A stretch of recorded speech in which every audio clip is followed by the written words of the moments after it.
Hello friends, welcome to our channel E mentor. आज का हमारा टॉपिक है लॉ ऑफ डिमांड। काफ़ी इंपॉर्टेंट टॉपिक है ये और इजी भी है। So let's start our today's session. So demand क्या है? डिमांड की अगर हम डेफिनेशन की बात करें, it's a desire to buy a commodity. मैं कोई चीज़ खरीदना चाहती हूँ, ठीक है, खरीदना चाहती हूँ, प्लस प्लस और क्या हो, मेरे पास सफिशिएंट परचेजिंग पावर हो, उस चीज़ को खरीदने के लिए मेरे पास पैसे भी हों। जब ये दोनों चीज़ें होंगी तब हम कहेंगे कि किसी कमोडिटी की डिमांड है, उसकी डिमांड इंक्रीज हो रही है। अच्छा, अब जैसे मैं कहूँ कि आज 100 लोग कह दें कि हमको BMW कार चाहिए, ठीक है, सिर्फ चाहिए से कुछ नहीं हो सकता ना, सिर्फ चाहिए, उनके पास पैसे भी होने चाहिए ना उस चीज़ को खरीदने के लिए, तब हम उस चीज़ को डिमांड कहेंगे। तो दोनों चीज़ इंपॉर्टेंट हो जाती है, डिज़ायर हो हमारे पास और प्लस सफिशिएंट परचेजिंग पावर हो। हमारे पास डिज़ायर हो और सफिशिएंट परचेजिंग पावर हो तो उस चीज़ को हम लोग कहेंगे डिमांड। और थोड़ा बहुत क्या कह सकते हैं कि विलिंगनेस टू स्पेंड, डिज़ायर भी है, पैसे भी हैं और उस चीज़ पे खर्च नहीं करना, और ऐसे फिर हम उस चीज़ को डिमांड नहीं कह पाएंगे ना, तो हम उस चीज़ पे खर्च भी करना चाहते हैं, ठीक है। विलिंगनेस टू स्पेंड भी है हमारे पास, डिज़ायर भी और सफिशिएंट परचेजिंग पावर। जब ये दोनों चीज़ें होंगी ना, डिज़ायर और सफिशिएंट परचेजिंग पावर, तब हम कहेंगे कि किसी कमोडिटी की डिमांड है। Fine, okay. नेक्स्ट है हमारे पास डिमांड कर्व। डिमांड कर्व क्या शो करता है हमको?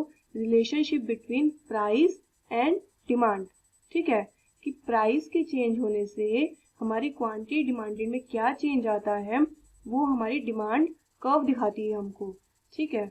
जैसे कि हम कहें, अगर प्राइस बढ़ता है, अगर प्राइस बढ़ता है मतलब कोई चीज़ क्या हो रही है, महंगी हो रही है, तो उसकी जो क्वांटिटी डिमांड है वो डिक्रीज हो जाएगी। बहुत कॉमन सी चीज़, आप इसको डे टू डे लाइफ में ऑब्जर्व भी करते होंगे। अगर कोई चीज़ महंगी हो रही है तो हम उसको कम कंज्यूम करना चाहेंगे, क्योंकि अब वो महंगी हो रही है तो वो कहीं ना कहीं इनकम तो हमारी उतनी ही है ना, तो अगर कोई चीज़ महंगी हो रही है तो हम उसको कम ही कंज्यूम करेंगे। और कोई चीज़ अगर सस्ती हो रही है, उसकी प्राइस कम हो रही है हमारे पास, तो उसको हम लोग ज़्यादा कंज्यूम करना पसंद करेंगे, क्योंकि वो हमारे लिए क्या हो रही है, सस्ती हो रही है, ठीक है। तो हमने क्या देखा, प्राइस में इंक्रीज हो रहा है, प्राइस में क्या हो रहा है, इंक्रीज हो रहा है, और क्वांटिटी डिमांड डिक्रीज हो रहा है। एक चीज बढ़ रही है, एक चीज घट रही है, यही इसको हम क्या बोलते हैं, नेगेटिवली स्लोप्ड। जब एक चीज बढ़ती है और दूसरी चीज घटती है, वो हमको उस चीज को हम क्या कहेंगे कि नेगेटिवली स्लोप्ड है। तो हमारी जो डिमांड कब होती है वो क्या होती है, नेगेटिवली स्लोप्ड होती है। इसी चीज को हम लोग क्या बोलते हैं, प्राइस इफेक्ट भी बोलते हैं, कि प्राइसेस के चेंज होने से क्वांटिटी डिमांड में कितना चेंज होता है, उस चीज को हम क्या बोलते हैं, प्राइस इफेक्ट, ठीक है। अब हम इस सारी चीज को ग्राफ पे प्लॉट करके देख लेते हैं। फाइन, फॉर एग्जाम्पल मैंने लिया कि मैं पहले पॉइंट कहाँ पे थी, मैं इस पॉइंट पे थी, मैं इस पॉइंट पे थी जहाँ पे एक टी शर्ट का प्राइस 500 रुपये था और मैं उसकी 2 क्वांटिटी कंज्यूम कर रही थी, ठीक है। अब क्या हुआ, टी शर्ट महंगी हो गई, टी शर्ट क्या हो गई हमारे पास, महंगी हो गई, उसका क्या हो गया, प्राइस इंक्रीज हो गया, टी शर्ट का प्राइस इंक्रीज हो गया, 500 से 1000 हो गया हमारे पास, 500 से 1000 हो गया, तो मैं अब उसकी क्वांटिटी डिमांड कम कर दूंगी ना। पहले मैं 500 रुपये था तो 2 खरीद रही थी, टोटल मेरी इनकम कितनी हो रही थी, 1000 रुपीज की हो रही थी, जो मैं खर्च कर रही थी उस चीज पे, ठीक है। अब क्योंकि उसका प्राइस 1000 हो गया तो मैं एक ही खरीद पाऊंगी ना, मैं अपनी क्या खरीद पाऊंगी, एक ही क्वांटिटी खरीद पाऊंगी। तो जब प्राइस हमारे पास इंक्रीज होता है तो क्वांटिटी डिमांड हम लोग क्या कर देते हैं, डिक्रीज करते हैं, ठीक है। और वाइस वर्सा भी, जब प्राइस डिक्रीज होता है, इनकी कोई चीज सस्ती होगी तो हम उसकी क्वांटिटी डिमांड बढ़ा देंगे। फाइन, इतना समझ में आ गया, ठीक है। तो यही चीज हमको लॉ ऑफ डिमांड दिखाता है। लॉ ऑफ डिमांड की डेफिनेशन क्या बनी फिर हमारी, इट स्टेट्स दैट, क्या कहता है, अदर थिंग्स रिमेनिंग कांस्टेंट। ये बहुत इंपॉर्टेंट वर्ड है, क्या है, इसको हम लोग बाद में डिस्कस करेंगे, पर बहुत इंपॉर्टेंट वर्ड है। बाकी सारी चीजें कांस्टेंट रहे और उसके बाद अगर क्वांटिटी डिमांड हमारे पास इंक्रीज होती है, क्वांटिटी डिमांड हमारी कमोडिटी की इंक्रीज कब होती है, जब प्राइसेस फॉल होंगे, है ना। यही बोला हमने कि जब हमारे पास प्राइसेस कम होंगे, कोई चीज सस्ती होगी, तो क्वांटिटी डिमांड क्या होगी, हमारे पास इंक्रीज होगी, ठीक है। और प्राइसेस जब हमारे पास बढ़ेंगे तो क्वांटिटी डिमांड क्या होगी, हमारे पास डिक्रीज होगी। इसी को हम क्या कहते हैं, लॉ ऑफ डिमांड। ये हमारा लॉ ऑफ डिमांड है। ये कब वैलिड होता है हमारे पास, ये चीज वैलिड कब होती है, जब अदर थिंग्स रिमेनिंग कांस्टेंट। ये अदर थिंग्स क्या होती है थोड़ी देर में पता चल जाएगा अभी, ठीक है। अदर थिंग्स रिमेनिंग कांस्टेंट, उस केस में प्राइसेस के इंक्रीज होने पे क्वांटिटी डिमांड, प्राइसेस के इंक्रीज होने पे क्वांटिटी डिमांड कम हो जाती है हमारे पास। फाइन, ठीक है, ठीक है। नेक्स्ट हमारे पास आता है movement, movement along a demand curve. ये क्या है इसको देखते हैं अभी हमने जैसे ग्राफ प्लॉट किया था, ग्राफ प्लॉट हमने क्या किया था, ठीक है। अब मान लो मैं इस पॉइंट पे हूँ, मैं इस पॉइंट पे हूँ, यहाँ पे क्या हो रहा है, टी शर्ट का प्राइस कितना है, 1000 रुपीज है, और मैं उसकी एक क्वांटिटी कंज्यूम कर रही हूँ, ठीक है।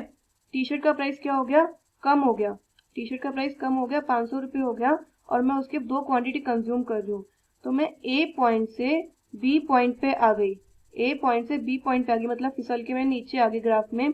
तो जब मैं डिमांड कर्व पे ही ऊपर नीचे मूवमेंट कर रही हूँ, डिमांड कर्व पे ही ऊपर नीचे मूवमेंट कर रही हूँ, ठीक है।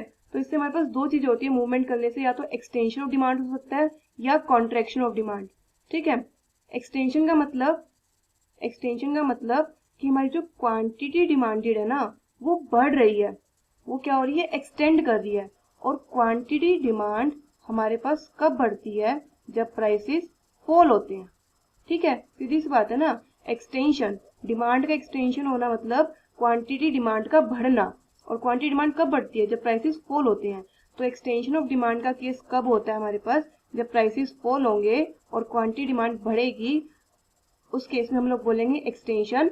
और हमारा जो मूवमेंट होगा वो ऊपर से नीचे की तरफ होगा, ठीक है, क्योंकि क्वांटिटी डिमांड ऐसे बढ़ती है हमारे पास, क्वांटिटी डिमांड ऐसे बढ़ती है, ठीक है। इस चीज को बोलेंगे हम लोग एक्सटेंशन, एक्सटेंशन। अब क्या आ गया, कॉन्ट्रैक्शन, कॉन्ट्रैक्शन ऑफ डिमांड, मतलब क्वांटिटी डिमांड का कम होना, क्वांटिटी डिमांड का कम होना इज कॉन्ट्रैक्शन। अब क्वांटिटी डिमांड कब कम होगी, जब प्राइसेस बढ़ेंगे, जब प्राइसेस बढ़ेंगे। यही ग्राफ में शो कर रखा है कि प्राइसेस हमारे पास 500 से 1000 हो जाते हैं, तो क्वांटिटी डिमांड हमारे पास क्या हो जाती है, कॉन्ट्रैक्ट हो जाती है। जो हमारे पास क्वांटिटी हम जो डिमांड कर रहे हैं वो क्या हो जाती है, कॉन्ट्रैक्ट हो जाती है। उसी चीज को हम क्या बोलते हैं, कॉन्ट्रैक्शन ऑफ डिमांड।